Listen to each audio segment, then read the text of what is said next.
Hey everyone, welcome back to our channel. Today I'm going to show you how to make the most delicious beef steak right in the comfort of your own home.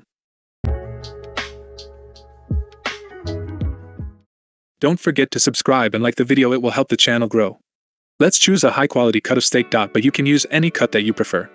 Make sure to bring the steak to room temperature by taking it out of the fridge for at least 30 minutes before cooking. Next, we're going to season the steak with salt, pepper, and a drizzle of oil. Don't be afraid to be generous with the salt and pepper, as it will help enhance the flavor of the meat. Once the steak is seasoned, we're going to let it sit for about 10 minutes to allow the seasoning to absorb into the meat. This is also a great time to preheat your pan or grill to high heat. Once the steak is seared on both sides, we're going to add in some minced butter, garlic, and fresh rosemary to the pan.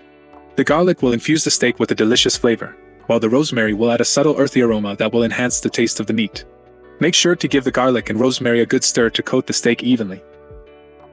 Before we dig into this delicious steak, let's take a moment to appreciate its beautiful appearance.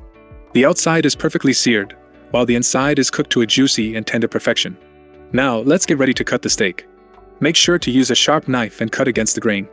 This means cutting perpendicular to the lines that run through the meat.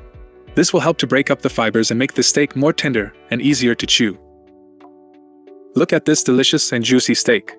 Now we're going to make the perfect side dish to go with our delicious steak, crispy and golden brown fried potatoes. This simple and easy recipe will have you making restaurant quality potatoes in no time. Start by washing and peeling your potatoes. Then, slice them into thin, even pieces. You can use a mandolin or a sharp knife to ensure that the slices are uniform in size, which will help them cook evenly. Now, it's time to fry the potatoes. Heat up some vegetable oil in a large pan over medium-high heat. Once the oil is hot, add in the sliced potatoes in batches, making sure not to overcrowd the pan. Fry them until they are golden brown and crispy, which should take about 5 to 7 minutes per batch. Thank you for watching, and don't forget to subscribe our channel and like the video. See you soon, stay tuned.